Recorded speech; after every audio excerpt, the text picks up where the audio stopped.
gentleness, and self-control. Now, if your spirit is not alive, wala ka nito. You don't have this. Wala ka nito. You can be happy today, but tomorrow you can be sad again. You can love someone because you need something. Huh? Okay? Okay? No. Ang required tayo ng Panginoon, love na unconditional love. Joy na walang hindi niya bukas malungkot, ngayon masaya, bukas malungkot. No, Diyos na forever. 'Di ba? Lagi tayong masaya. Okay, we have peace of mind, patience, kindness, goodness, faithfulness, gentleness, and self-control. We have self-control. So, nakuha 'di ba? Ang ganda eh, ang sarap eh. Okay?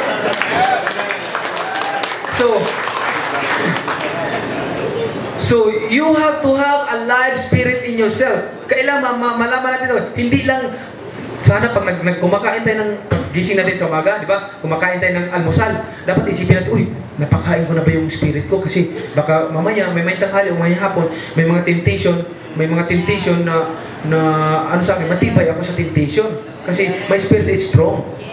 Because I feed enough my spirit. Oh? What that's the temptation? Oh, pag may babae na magpasaring-saring sa'yo, okay, may mga laki papugi-pugi sa'yo, wala ka na.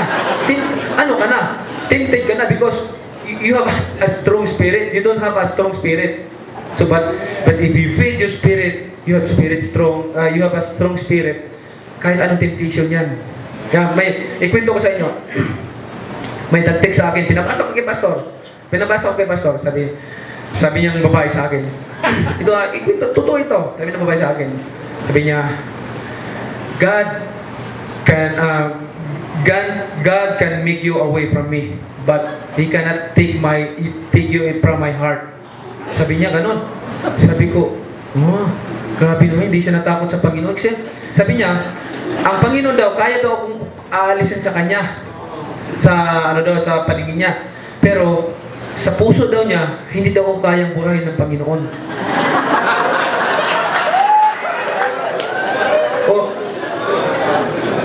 Pinakita ko kay pastor. Sabi ko, on that time, if I don't have a strong spirit, text agad yan. Ganun ba talaga? Kawawa ka naman.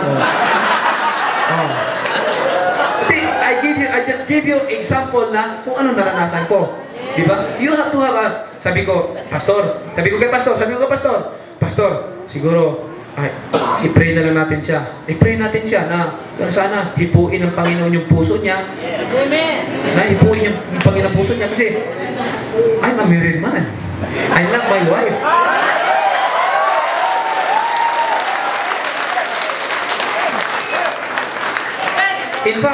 In fact, I already miss her. Okay. I told her, come to Baguio. Bisitahin mo naman ako. Sabi ko ganon. Okay. Kaya, isipin natin na wag lang ang body ang pinapakain natin, ang spirit din. Di ba? Kasi in Matthew 4 verse 4, it says, Jesus answered, it is written, man shall not live on bread alone, but on every word that comes from the mouth of God. Amen. Okay. Amen ba? Are we still friends? Okay.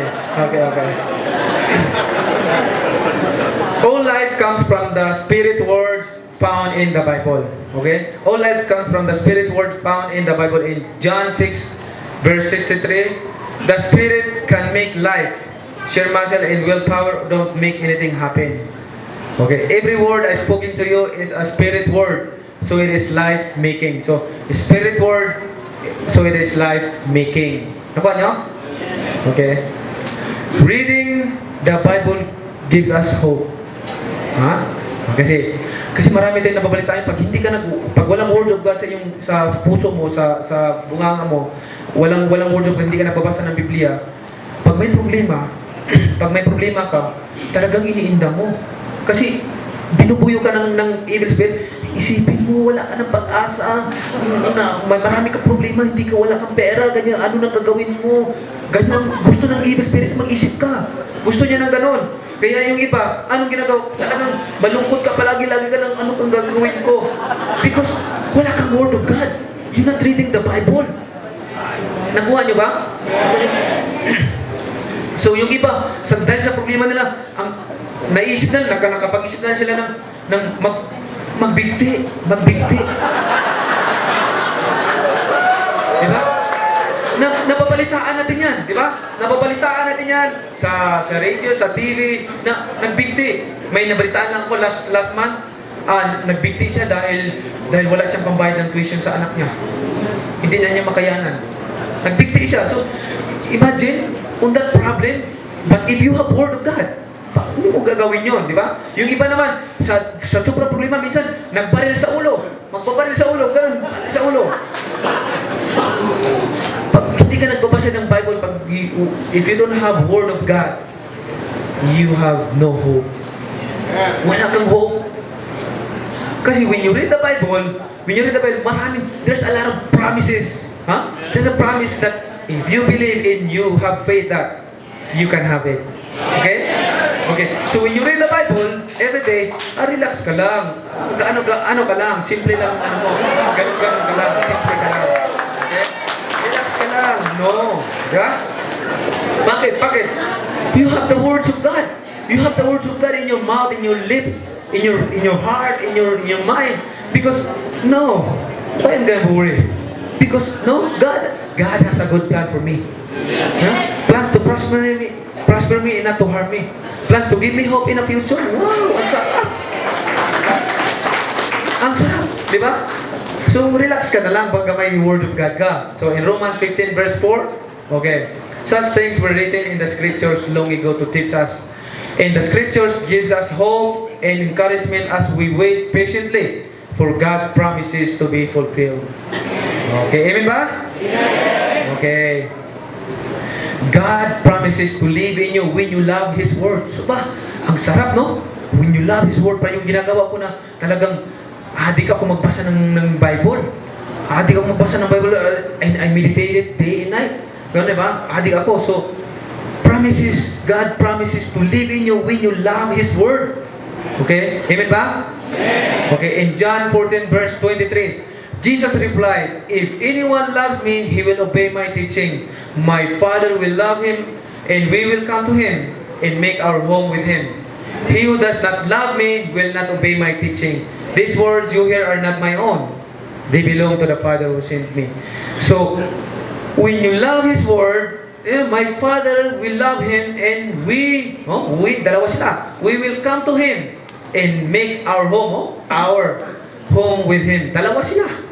So, nandiyan na ang Panginoon sa iyo. Magdidikta, hindi na ikaw. Kung ikaw lang, wala kang kaya, hindi mo kayang maging mabuting tao. Kung ikaw lang yung body mo lang, no, yung soul mo lang, kung wala kang spirit, walang God, no? So, yung sila na magkukuman sa iyo, masama yan ha, masama yan. So, mabuti ka na, may puso ka ng, parang yung malambot na puso na maawain ka, mapagmahal ka, no? Tapos you have peace of mind. Nakuha nyo? Are we still friends? Okay. The Bible teaches, corrects, and trains you in living the kingdom way of life. Nagtutuyo-tuyo na yung bunga ko. Okay. The Bible teaches, corrects, and trains you in living the kingdom way of life. So, when you read the Bible will teach you, will correct you. Parang yung ginagawa ko noon na, bakit ako yata ang pinapatamaan dito? Di ba? Nung nagbasa ako, sabi ko, ako naman pinatatamaan dito. Di ba? Nung nagbasa ako, kaya the Bible will correct you and train you. Okay. In 2 Timothy 3 verse 16, all Scripture is God-breathed and is useful for teaching, rebuking, correcting, and training in righteousness, so that the man of God may be thoroughly equipped for every good work. Amen ba? Okay. So, teaching, rebuking, correcting, and training in righteousness. Mayroon kasi ibang mga tao na, ito, madalas to eh.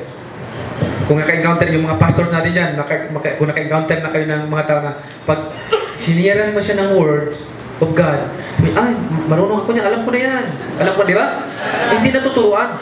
But ako, I'm teachable and I'm correctable. Okay? I'm teachable and I'm correctable. Alam namin yan. Alam ko rin yan. Diba? Hindi natin natuturuan, hindi na kukorek sila. So, hindi sila para sa righteousness. Okay? Amen? Okay. The Bible is God's Word made alive. Okay, God's Word made alive. Ang salita ng Panginoon, ang Word of God, is alive forever. Kahit heaven and earth will pass away. Even heaven and earth will pass away, but the Word of God will never pass away. Okay? Alive na alive yan. Kaya kailangan. So, when you read the Bible every day, you're eating eternal food. Kaya yung pagkain natin, kinakain natin, idudumi lang din natin yan. Pero the Word of God, you're feeding your body, your spirit, eternal food. So because heaven and earth will pass away, but the words of God will never pass away. So when you read the Bible every day, you're feeding your body and your spirit eternal food. That's eternal food. Nakuha nyo? Okay. In Hebrew 4 verse 12, for the word of God is alive and powerful. It is sharper than the sharpest two-edged sword, cutting between soul and spirit, between joint and marrow, and exposes our innermost thoughts and desires. Galing, no? The word of God is alive forever. Yan. Oh, ito. In Mark 13 verse 31, heaven and earth will pass away, but my words will never pass away. No? Kita mo, hindi ako sa pera, hindi ako sa mga bagay-bagay dito kasi will pass away yun eh. But dito ako sa Word of God. Then, ano mangyari? Will never pass away. Amen ba? Okay, just believe. Kasi, everybody is praying. Diba? Lahat tayo nagpipray. Nagpipray tayo. Pipray sabi, but we believe, but at the same time, disbelieve ang problema na nangyayari. Kaya, ilan lang mga tao na nagpipray at sinasagot yung prayer nila, ilan lang. Siguro sa 100 tao ng pray, mga 2 lang, 3 lang sinasagot yung prayer. Kasi bakit? Mali. May something wrong that when you pray, something wrong. Maybe you pray for wrong motives. Or you pray, you believe, at the same time, disbelieve. Dito tayo nadadali palagi. We pray and we believe, but at the same time, disbelieve. Dito tayo palaging even the disciples of Jesus Christ, he believed, but at the same time, disbelieve. I will show you this story. Okay, story of in Mark 5 verse 35. While Jesus was still speaking, some men came from the house of Jairus, the synagogue ruler. Your daughter is dead. They said, why bother the teacher anymore? Ignoring what they said, Jesus told the synagogue ruler, don't be afraid. Just believe. Oh? Just believe. Just believe. Why would Jesus say just believe? Bakit niya sinabi, just believe? Why would Jesus say just believe? Because you can believe, at the same time, disbelieve. You can believe, at the same time, disbelieve. Yan ang mga problema. Remember, if you're a Bible reader, you know this story. When Jesus walked in the water, okay? When Jesus walked in the water, Peter said, Lord, can I go there? Sabi Jesus, ano sabi ni Jesus? What Jesus answered? Jesus answered, he said, come. So Peter got out of the boat and walked on the water and came towards Jesus. So sabi niya, come. Nakalakad na siya.